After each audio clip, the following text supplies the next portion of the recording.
Namaste students, welcome to TSPH Digital Classroom. Today we are going to talk about isolation of ion. To understand this topic better, you must have a sound knowledge of Ellingham diagram. So if you have not studied the Ellingham diagram, first make up that particular topic and then come to this. Now, ion के extraction के लिए जो ores इस्तेमाल किए जाते हैं वो है hematite, magnetite, siderite and iron pyrite. This is your hematite ore. It is a most abundant ore and इसीलिए लार्ज स्केल के ऊपर आयन के एक्सट्रैक्शन में हेमेटाइट ओर का इस्तेमाल होता है. This is another ore magnetite which is Fe3O4. Fe3O4 is nothing but the mix oxide of FeO and Fe2O3. FeO मतलब हो गया फेरस ऑक्साइड एंड Fe2O3 मतलब हो गया ferric oxide. So hematite is a ferric oxide and magnetite is a ferrous ferric oxide. Siderite is FeCO3 iron carbonate and this is iron pyrite which is also known as fool's gold. The most abundant ore as I said is Fe2O3 and hence large scale पे Fe2O3 का ही इस्तेमाल किया जाता है. Of course उसके अंदर फिर भी थोड़ा बहुत अमाउंट ऑफ Fe3O4 या दूसरे जो और ओर्स रहते हैं वो थोड़ी थोड़ी मात्रा में उसमें भी पाए जाते हैं. Now let us see what is our action plan for the extraction of iron. So as you know, metallurgy के 4 steps: concentration, roasting and calcination, reduction, then refining. तो यहाँ पर भी इन्हीं 4 स्टेप्स का हम लोग जिक्र करने वाले हैं. सो फर्स्ट ऑफ ऑल आपकी जो ऑक्साइड ओर है उसे हमें कॉन्सेंट्रेट करना होगा using any method like gravity separation और magnetic separation. If you have a ore like iron pyrite which is a sulphide ore, you can go for using iron what you call froth flotation process. And of course, if you have a sulfide ore, you will go for roasting. If you have a carbonate ore like FeCO3, you will go for calcination. Okay.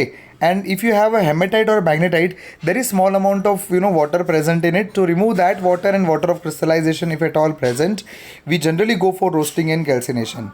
Now, with iron oxide, it is obvious कि silica की impurity most abundantly पाई जाती है और इसीलिए उसे हटाने के लिए यहाँ पर फ्लक्स हमें डालना होगा. एंड FeO जो है वो आयन ऑक्साइड है उसे रिड्यूस करने के लिए रिड्यूसिंग एजेंट भी तो इसके अंदर डालना होगा. और ये जो पूरा प्रोसेस है ये पायरोमेटलर्जी है, हाई टेम्परेचर पे होगा. As you know from the Ellingham diagram कि मेटल ऑक्साइड को रिड्यूस करने के लिए हाई टेम्परेचर लेना ज़रूरी होता है. सो ये हाई टेम्परेचर हमें कहाँ से मिलेगा? फर्नेस में मिलेगा. और फर्नेस जो हम लोग यूज़ करने वाले हैं उसका नाम है ब्लास्ट फर्नेस. क्या नाम है? तो चलिए देखते हैं कि ब्लास्ट फर्नेस में कौन से रिएक्शंस होते हैं और उसका क्या मेन फंडामेंटल होता है. ऑलराइट, चलिए. सबसे पहले यहाँ पर आप देख रहे हो कि FeO जो हमने लिया है फेरस ऑक्साइड, अगर ये कार्बन से रिएक्ट करता है तो Fe बनेगा और कार्बन मोनोऑक्साइड बनेगा. But the question rises how carbon will reduce the oxide and why do you need furnace. So of course इसका आंसर हमें कहाँ से मिल सकता है? एलिंघम डायग्राम है. सो एलिंघम डायग्राम में आप सभी ने देखा होगा कि कार्बन फॉर्मिंग कार्बन मोनोऑक्साइड की जो ग्राफ है वो इस तरह से नेगेटिव स्लोप वाली है और आयन फॉर्मिंग आयन ऑक्साइड की जो ग्राफ है वो इस तरह से रहेगी. बराबर है. So at any temperature which is after this, if you see this particular cross over temperature, ये क्रॉस ओवर टेम्परेचर के बाद मैं कह सकता हूँ कि carbon forming carbon monoxide is more favourable as compare to Fe forming Fe oxide. बराबर है. यहाँ पर भी आयन की ऑक्साइड बन रही है और ये वाले के अंदर कार्बन की ऑक्साइड बन रही है. तो क्योंकि इस टेम्परेचर के बाद में CO वाला जो ग्राफ है वो नीचे है, इसके लिए ये ज़्यादा फेवरेबल है. फिर भी अगर हमें कैलकुलेट करके देखना हो तो ये वाला जो डेल्टा G का वैल्यू दिया रहेगा, बराबर, और इसकी जो डेल्टा G की वैल्यू रहेगी वो आप ले सकते हैं किसी भी टेम्परेचर पे after this cross over temperature. ठीक है. इस क्रॉसिंग पॉइंट के बाद का आप कोई भी टेम्परेचर सिलेक्ट कर लीजिए और उस टेम्परेचर पे आप Fe फॉर्मिंग FeO का जो डेल्टा G रहेगा वो यहाँ लिख दीजिए, C फॉर्मिंग CO का जो डेल्टा G रहेगा वो यहाँ लिख दीजिए. अच्छा, ये वाला जो आपका डेल्टा G रहेगा ना वो इसका ऑपोजिट लिखना है. मतलब इस वाले रिएक्शन में आप देखो तो Fe का FeO बन रहा है, जबकि यहाँ पर हमें क्या करना है? FeO का Fe बनाना है. तो अगर यहाँ की डेल्टा G मान लीजिए -700 है तो मैं यहाँ पर इसको लिखूँगा 700. Got that point. So FeO का Fe बन रहा है, उसका डेल्टा G मैंने लिख दिया. कार्बन का कार्बन मोनोऑक्साइड बन रहा है, उसका डेल्टा G मैंने लिख दिया. अब इन दोनों रिएक्शन को आप ऐड करोगे तो आपको ये रिएक्शन मिलेगा. ठीक है. और उसी तरह से आप दोनों के डेल्टा G को भी ऐड कर दोगे तो आपको रिजल्टेंट डेल्टा G मिलेगा. अब रिजल्टेंट डेल्टा G जो रहेगा वो डेल्टा G जो है वो आपका नेगेटिव आना चाहिए. अगर ये डेल्टा G नेगेटिव है तो हम कहेंगे yes the reaction is spontaneous. Okay. So FeO का रिडक्शन जो है वो कार्बन से पॉसिबल है लेकिन above this temperature. Okay. So let's see now next one. ये यहाँ पर आप एलिंघम डायग्राम भी मैंने दिया हुआ है, इससे ऊपर से भी आप देख सकते हैं. दोनों के वैल्यूज़ वगैरह निकाल के भी हम इसका delta G of the reaction निकाल सकते हैं. Now why do we need high temperature? That's of course because high temperature पे जैसे जैसे जाएंगे तो वैसे वैसे आयन की ऑक्साइड जो है वो अनस्टेबल होता जाएगा. Correct. Now consider the main reaction in the furnace at the temperature of 1073 kelvin के अबो का टेम्परेचर रहेगा. So carbon and carbon monoxide वाली जो लाइन रहेगी that is below FeFeO line. Okay, अभी इसमें से मैं आपको हाईलाइट करके देता हूँ कि कौन से लाइन्स की हम लोग यहाँ पर बात कर रहे हैं. So we are talking about FeFeO line, that means ये वाला लाइन यहाँ पर दिखा आपको, Fe फॉर्मिंग FeO, एंड दूसरा है carbon monoxide forming carbon dioxide. Okay, ये वाला लाइन है ना, carbon monoxide forming carbon dioxide line.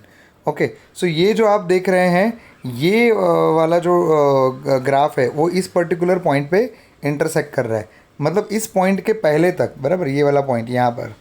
Okay, ये पॉइंट मतलब अप्रॉक्सीमेटली आपका 1073 केल्विन आ गया, बराबर. इस टेम्परेचर के पहले हम ये कह सकते हैं कि carbon monoxide forming carbon dioxide वाला जो लाइन है that is much more stable, and जो आपका कार्बन फॉर्मिंग कार्बन मोनोऑक्साइड है ये ऊपर है का. तो यहाँ पर रिड्यूसिंग एजेंट कौन रहेगा, कार्बन रहेगा कि कार्बन मोनोऑक्साइड रहेगा? ऑफकोर्स जो नीचे रहेगा वो बेटर स्टेबल है, इसीलिए carbon monoxide forming carbon dioxide will be a better reducing agent below 1073. But above 1073 की अगर आप बात करें तो अबो 1073 तो फिर वो ऊपर क्रॉस हो जाएगा, कार्बन मोनोऑक्साइड वाली ग्राफ ऊपर चली जाएगी, बराबर है, और जो कार्बन फॉर्मिंग कार्बन मोनोऑक्साइड है वो ग्राफ फिर नीचे आ रही है, बराबर. यहाँ पर आप देख रहे हो ये पॉइंट के बाद में ये ग्राफ इधर से नीचे आ रहा है. सो यहाँ पर वही लिखा हुआ है कि 1073 केल्विन अगर आप देखते हैं तो इसके बिलो अगर आप बात करें so carbon monoxide is a reducing agent, and above 1073 आप बात करें तो actually it is a carbon which is the better reducing agent. Alright, so yeah, let us read this out. At the temperatures above 1073, the CCO line comes below FeFeO. Alright, इसका मतलब क्या होगा कि CCO का जो delta G रहेगा that will be more negative than FeFeO, and so in this range coke will be reducing agent for the FeO and will itself be oxidized to carbon monoxide. Reduction of Fe3O4 and Fe2O3 at relatively lower temperatures by carbon monoxide can be explained on the basis of lower lying points of intersection of CO and CO2. Okay, तो आप ये देखो CO2 वाला जो line है वो अब obviously मैंने पहले ही आपको बता दिया कि 1073 केल्विन के बिलो अगर आप देखोगे तो कार्बन मोनोऑक्साइड ये will be the better reducing agent. Alright, तो बस यही आपको एल्डिंघम डायग्राम की फंडामेंटल यहाँ पर समझनी और ख़ास याद रखनी है कि बिलो टेम्परेचर रहेगा तो भाई ये कार्बन मोनोऑक्साइड है that is going to be the reducing agent, and higher temperature रहेगा वहाँ कार्बन रिड्यूसिंग एजेंट रहेगा. अगर आपको बाकी तामझाम नहीं समझ में आया so just leave it, just understand one simple thing, carbon monoxide below temperature पे रिड्यूसिंग एजेंट है और हायर टेम्परेचर पे कार्बन रिड्यूसिंग एजेंट है, यही इसका मेन फंडा है. और carbon monoxide will always act as a reducing agent below 1073 kelvin. Alright, okay, generally 983 kelvin भी आप यहाँ पर ले सकते हो. 983 kelvin is actually the crossing over of C forming CO and CO forming CO2 का क्रॉसिंग पॉइंट है. यहाँ पर एग्जैक्टली जो आप अभी देख रहे हैं ना वो क्रॉसिंग पॉइंट है इसका, है ना, कार्बन का और कार्बन मोनोऑक्साइड का क्रॉसिंग पॉइंट है. तो इस पॉइंट के below carbon monoxide is always better, और ये पॉइंट जो है वो अप्रॉक्सीमेटली 983 केल्विन के आसपास आता है. ठीक है. Now see this is the blast furnace that you are able to see. ये जो यहाँ पर ये जो पूरी दीवार बनी रहती है और सिलिकॉन कार्बाइड जैसे हाईली मेल्टिंग सब्सटेंसेस रहते हैं उनकी ये दीवार पूरी बनी हुई रहती है, भट्टी इसको आप बोल सकते हो. ये ऊपर जो आप देख रहे हो इसको हम बोलते हैं कप एंड कोन अरेंजमेंट. क्या बोलते हैं इसको? कप एंड कोन. ये पूरा कप जैसा, बराबर, ये कप हो गया. ओके, और ये वाला देखो फनेल जैसा दिख रहा है, उल्टा फनेल डाला है ना, ये आपका हो गया कोन, बराबर. ये फनेल को अगर आप नीचे करोगे तो ऊपर जो भी चीज़ें भरी है भर भर भर भर नीचे गिर सकती है. अगर आप इस कोन को ऊपर खींच लोगे तो ये ब्लॉक हो जाएगा और यहाँ से कुछ भी नीचे नहीं आ पाएगा. अब यहाँ से हम लोग कितनी चीज़ डालते हैं? 3 चीज़, ओर, लाइमस्टोन एंड कोक. ऑफकोर्स ओर किस लिए डाल रहे हैं? क्योंकि उसका ही तो रिडक्शन करना है. लाइमस्टोन क्यों डाल रहे हैं? क्योंकि ये हमारा फ्लक्स का काम करने वाला है. और कोक क्या काम करेगा? ऑफकोर्स रिड्यूसिंग एजेंट है वो. ओके, तो यहाँ पर तीनों चीज़ें जो रहेगी वो ऊपर से इस तरफ से नीचे आएगी.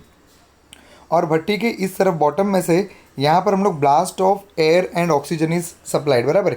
इसे हम लोग कहते हैं 2 ईयर्स. क्या कहते हैं इसको हम लोग? 2 ईयर्स. तो 2 ईयर्स में से हॉट एयर इसके अंदर ब्लो किया जाता है और जैसे ही ऊपर से कार्बन कोक वगैरह नीचे गिरता है तो कार्बन जो रहेगा वो तुरंत इतनी जो एकदम हाई टेम्परेचर वाली एयर रहती है वहाँ पर एकदम से वो आग पकड़ता है and it forms carbon monoxide. Because high temperature है ना, बहुत हाई टेम्परेचर रहेगा तो कार्बन मोनोऑक्साइड बनना फेवरेबल होता है। अगर मान लीजिए सी का कंप्लीट कंबर्शन होकर CO2 बन भी गया तो वो CO2 दूसरे कार्बन से जुड़ के वापस से कार्बन मोनोऑक्साइड बना देगा। आप सिंपल भाषा में से कहो तो ऊपर से जो कोयला गिर रहा है, बराबर, carbon Coke is nothing but कोयला, राइट। तो ऊपर से जो कोयला गिर रहा है और यहाँ पर फायर के अंदर वो आ रहा है तो डेफिनेटली वो आग पकड़ेगा ही ना, कोल है ना after all, so coal will catch fire. तो वो फायर की वजह से यहाँ पर जो फर्नेस का जो टेम्परेचर रहता है वो और ऊपर जाता है और करीब करीब ये जो जोन में यहाँ पर बता रहा हूँ यहाँ का टेम्परेचर ऑलमोस्ट 2000 के भी ऊपर चला जाता है। सो 2200 केल्विन जितना temperature, 2200 kelvin temperature is what you have in this particular zone.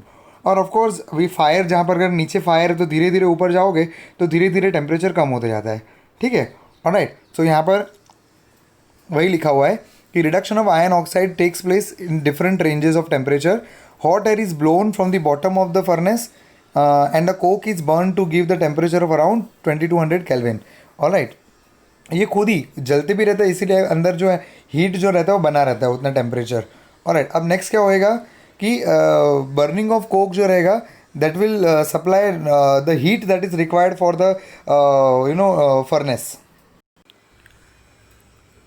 सो अभी इसके अंदर कार्बन मोनोऑक्साइड जो बनेगा वो ऊपर की तरफ मूव करता है because obviously that's a gas and it will move upper part of the furnace and the upper part के अंदर आप देखोगे कि टेम्परेचर वहाँ पर लोअर है तो लोअर टेम्परेचर के अंदर जो रहेगा आपका रिड्यूसिंग एजेंट जो रहेगा वो मेनली कार्बन मोनोऑक्साइड रहेगा।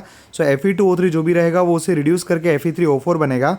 हाँ सर, Fe2O3 का रिडक्शन होकर Fe3O4, हाँ आप देख सकते हो कि यहाँ पर क्या है Fe2O3 मतलब 3 मॉलिक्यूल्स में अगर इसका लेता हूँ तो 9 ऑक्सीजन हो गए, लेकिन यहाँ पर आप देखोगे तो 8 ऑक्सीजन हो गए, मतलब ये पार्शियल रिडक्शन ही हुआ लेकिन रिडक्शन हुआ ज़रूर।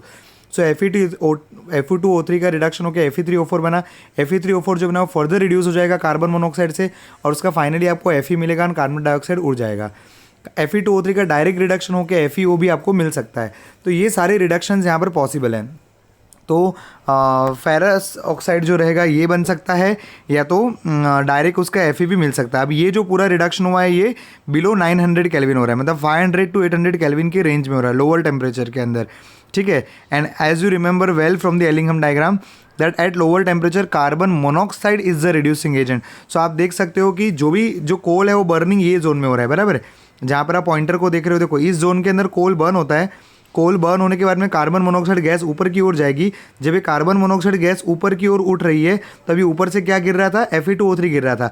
तो ये कार्बन मोनोऑक्साइड Fe2O3 के कांटेक्ट में आएगा और Fe2O3 को रिड्यूस करके क्या बना देगा, Fe बना देगा, ठीक है।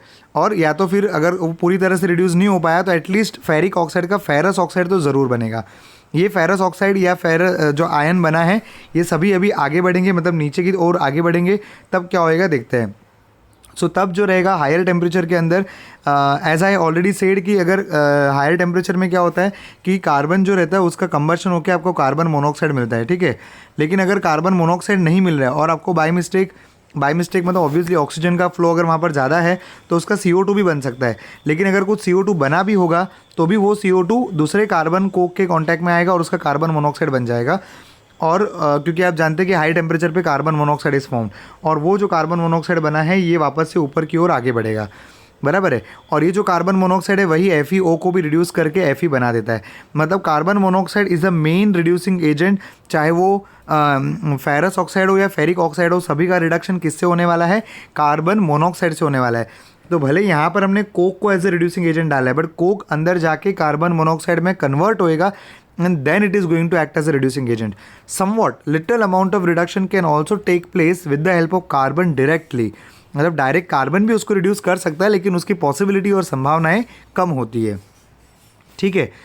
अभी अगला देखते हैं स्लैग इसके अंदर कैसे बनता है। तो जो हमने लाइमस्टोन डाला तो उसका क्या होता है, अराउंड 1500 केल्विन के आसपास आपका जो लाइमस्टोन है काको3, alright, that will decompose into calcium oxide and CO2, बराबर। तो CO2 है वो तो ऊपर की ओर जाके बाहर निकल जाएगा और लेकिन ये जो कैल्शियम ऑक्साइड बना है ना this will combine with the SiO2। तो CaO एंड SiO2 जो है ये दोनों आपस में कंबाइन कर लेंगे और उसका बन जाएगा CaSiO3 कैल्शियम सिलिकेट, जो कि आपका क्या है, स्लैग है। और जो स्लैग है इसका जो लेयर देखो आप यहाँ पर आप गौर से देखेंगे तो दिखेगा मोल्टन स्लैग का जो लेयर रहता है वो आयन के अबोव बनता है, ठीक है। अब कोई बच्चा पूछेगा तो सर आयन अगर रिड्यूस होके इसके ऊपर गिरा तो आयन की जो डेंसिटी रहती है वो हैवी रहता है, जिसके कारण आयन जो रहेगा भले दोनों साथ में ही यहाँ पर नीचे गिरेंगे फिर भी आयन धीरे धीरे बॉटम पे नीचे सिंक हो जाएगा और मोल्टन स्लैग जो रहेगा वो ऊपर ही रहेगा।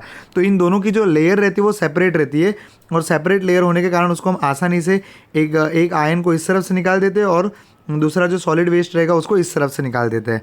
ऑलराइट, तो इस तरह से यहाँ पर स्लैग फॉर्मेशन होता है। तो स्लैग फॉर्मेशन किससे होता है? कैल्शियम ऑक्साइड एंड सिलिका के दोनों के कंबाइन होने से क्या बनता है? कैल्शियम सिलिकेट बनता है। Alright, then this is the main slag. Okay, अब बात करते हैं रिएक्शन के समरी को लेकर। तो आपका अगर आप एनसीईआरटी रीड करोगे तो आपको एक ब्यूटीफुल सा वहाँ पर ये डायग्राम दिखाई देगा along with all this reaction, ठीक है। तो इसे आप टेम्परेचर जोन के वाइज याद रख सकते हैं। तो सबसे पहले तो जैसे कि मैंने बताया कि Fe का जो रिडक्शन होने वाला है वो किससे होने वाला है? कार्बन मोनोऑक्साइड से। तो आप यहाँ पर देख सकते हो कि लोअर टेम्परेचर रेंज जो है यहाँ पर Fe2O3 का Fe3O4 बनेगा या उसका FeO बन जाएगा, ठीक है। और FeO भी जो बना रहेगा तो उसका भी फर्दर कार्बन मोनोऑक्साइड से रिडक्शन होकर क्या बन जाएगा? Fe। सो कुल मिला के कार्बन मोनोऑक्साइड फेरिक ऑक्साइड को फेरस ऑक्साइड बनाएगा, फर्दर फेरस ऑक्साइड रिड्यूस होके आयन बन जाएगा। Is that clear? So main reducing agent यहाँ पर कौन है? Carbon monoxide. Lower temperature range में ध्यान दीजिए, लोअर टेम्परेचर रेंज में रिड्यूसिंग एजेंट कौन है? Carbon monoxide. Carbon monoxide lower temperature zone में, मतलब 1073 केल्विन के बिलो अगर आप बात करो तो वहाँ पर मेन रिड्यूसिंग एजेंट आपका कौन है? Carbon monoxide. लेकिन जैसे आप हायर टेम्परेचर पे जाते हो, यहाँ देखिए FeO जो है वो कार्बन से रिड्यूस हो रहा है और उसका बना है FeN carbon monoxide. Again point to be noted, क्योंकि हाई टेम्परेचर जोन है, carbon monoxide is formed as a by product and not CO2। Okay, और ये जो बना हुआ कार्बन मोनोऑक्साइड है ये भी ऊपर की ओर आगे जाएगा। कार्बन कोक जब भी ऑक्सीडाइज होएगा तो उसका CO बन जाएगा। CO अगर नहीं बन रहा है और CO2 बन रहा है तो कोई बात नहीं है, देखो यहाँ पर carbon plus CO2 is giving you CO, बराबर है। तो ये पूरा यहाँ पर आपका रिडक्शन प्रोसेस हो गया है ना, बराबर है। तो मेन रिडक्शन किससे हो रहा है? कार्बन मोनोऑक्साइड से। कहाँ पर हो रहा है? लोअर टेम्परेचर रेंज में। क्या रिडक्शन कार्बन से हो सकता है? हाँ, हो सकता है। कब होएगा? हायर टेम्परेचर पे। क्या बाय प्रोडक्ट बनेगा? कार्बन मोनोऑक्साइड बाय प्रोडक्ट बनेगा, ठीक है ना। और कार्बन को बर्न करेंगे तभी क्या बनेगा? बोला कार्बन डाइऑक्साइड भी बन सकता है, और अगर कार्बन डाइऑक्साइड बना तो भी वो फाइनली बनेगा तो कार्बन मोनोऑक्साइड ही, क्योंकि आफ्टर ऑल टेम्परेचर यहाँ पर बहुत ही हाई रहता है। Is it clear?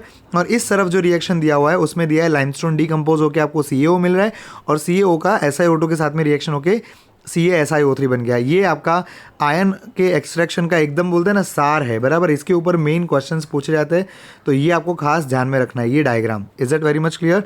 और ये तो बात आपको समझ में आई गई होगी कि मोल्टन स्लैग जो रहेगा वो मोल्टन आयन से लेयर अबो बनाएगा। हमेशा किसी भी प्रोसेस में जो स्लैग बनेगा ना वो अबो द मोल्टन मेटल रहता है। मोल्टन मेटल जनरली हैवी होता है तो वो नीचे ही रहेगा। Is it clear? अब इस प्रोसेस में जो आयन अपने को मिला हुआ है, ये आयन जो है ये आपका पिग आयन है, मतलब ये आयन इम्प्योर आयन है। तो चलिए देखते हैं ये आयन कैसा होता है। तो ये जो पिग आयरन यहाँ पर मिला है उसके अंदर 4% कार्बन की इम्प्योरिटी रहती है। सीधी बात, नो बकवास, ये आपको एग्जाम में पूछा जाता है।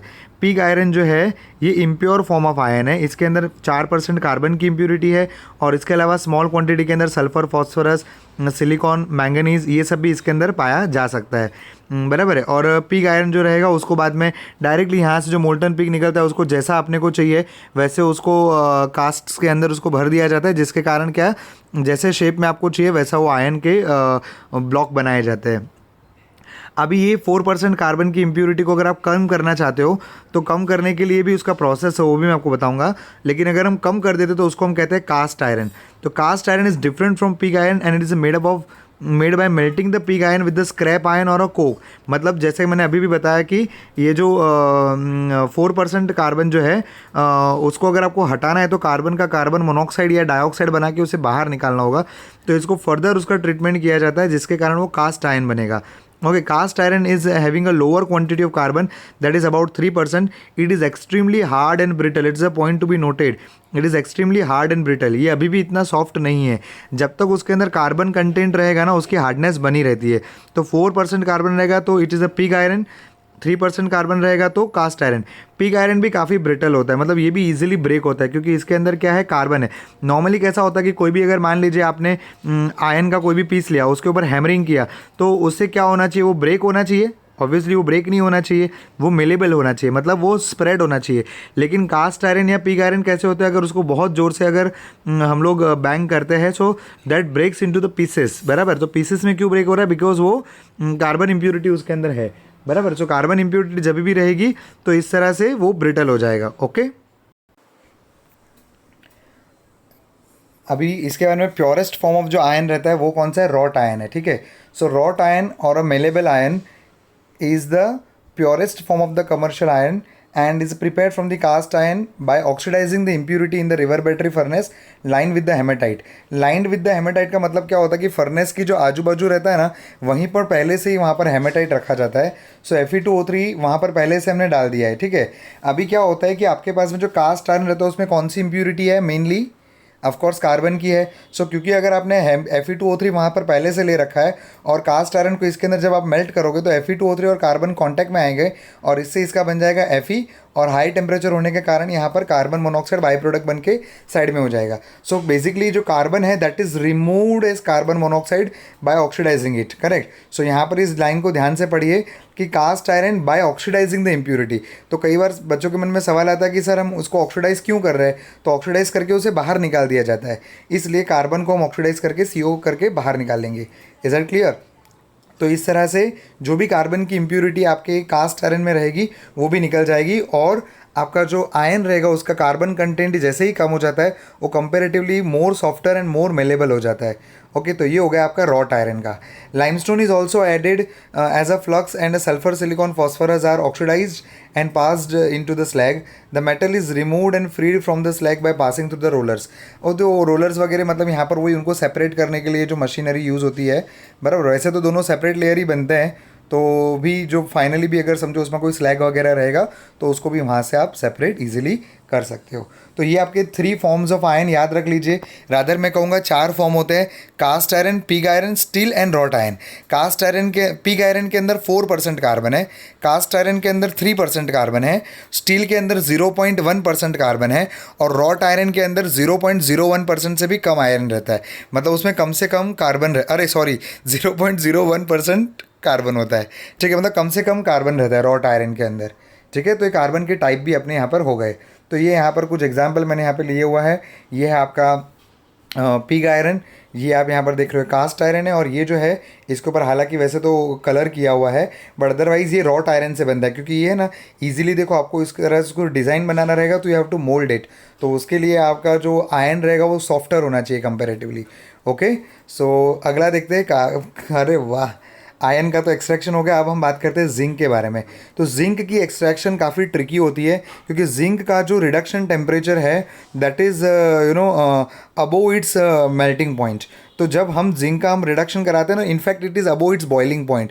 तो जिंक मेटल जब हमें मिलता है तो हमें वेपर फेज में मिलता है। तो याद रहे बच्चों, ये आपको MCQ में पूछा जाता है कि कौन सा मेटल है जो वेपर फॉर्म के अंदर एक्सट्रैक्ट किया जाता है। तो एक्सट्रैक्शन में वेपर फेज में इट इज़ जिंक। ओके, तो जिंक जो रहेगा ना उसका जो मेन ओर है वो है जिंक ब्लेंड। कौन सा है ओर है मेन, जिंक ब्लेंड उसका मेन ओर रहता है। ZNS आप इसको रिफाइन कराने के लिए कॉन्सेंट्रेट करने के लिए सबसे पहले यूज़ करोगे फ्लोटेशन मेथड, फिर जिंक सल्फाइड का आप ऑक्सीडेशन करा के जिंक ऑक्साइड बना दोगे, ठीक है। तो अब ये जो जिंक ऑक्साइड बनता है ना, इसका जो रिडक्शन है वो हम कार्बन कोक से करने वाले हैं। बट जैसा कि मैंने आपको बताया कि कार्बन कोक से भी जो रिडक्शन होएगा वो काफ़ी ऊपर अबो टेम्परेचर, मतलब 1200 के भी ऊपर के टेम्परेचर पे उसका रिडक्शन होता है, और 1200 में जिंक आपका जो है वो ऑलरेडी बॉइलिंग स्टेट में आ जाता है, अराउंड वो 690 या समवॉट टेम्परेचर पे ये मेल्ट होता है, एंड 1190 केल्विन के अबो वो बॉयल होने लगता है। तो बाय द टाइम जिंक हमें मिले वो ऑलरेडी वेपर फेज में रहेगा। तो हम क्या करते हैं ना, तो जो जिंक ऑक्साइड रहता है ना, जिंक ऑक्साइड इसको कार्बन के साथ में मिक्स करते हैं, और थोड़ा सा उसके अंदर क्ले भी डाला जाता है। Okay, clay. ओके, तो जिंक ऑक्साइड एंड कोक बराबर है, कार्बन कोक, और थोड़ा अमाउंट ऑफ उसमें हमने क्या डाल दिया, क्ले डाल दिया, ये देखो यहाँ लिखा है, बराबर है।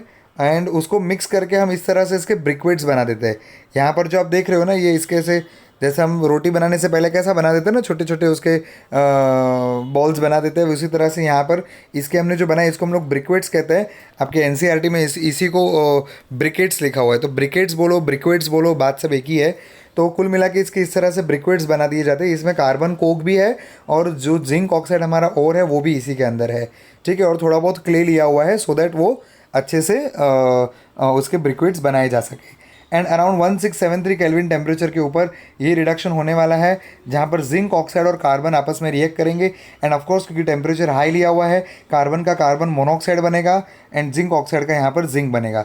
ये जो जिंक रहेगा वो वेपर फेज में रहता है, उसको रैपिड चिलिंग मतलब फटाक से उसको कूल करके मोल्टन जिंक में ले लिया जाता है। और मोल्टन जिंक जो मिलता है ये भी इम्प्योर फॉर्म ऑफ जिंक रहता है, ऑलमोस्ट 99% प्योरिटी है, लेकिन फिर भी उसमें थोड़ी बहुत इम्प्योरिटी रह जाती है और उसीलिए इसे कहा जाता है जिंक स्पेल्टर, ओके, जिसे इलेक्ट्रो रिफाइनिंग की मदद से प्योरीफाई किया जाता है। तो impure zinc is called as zinc स्पेल्टर।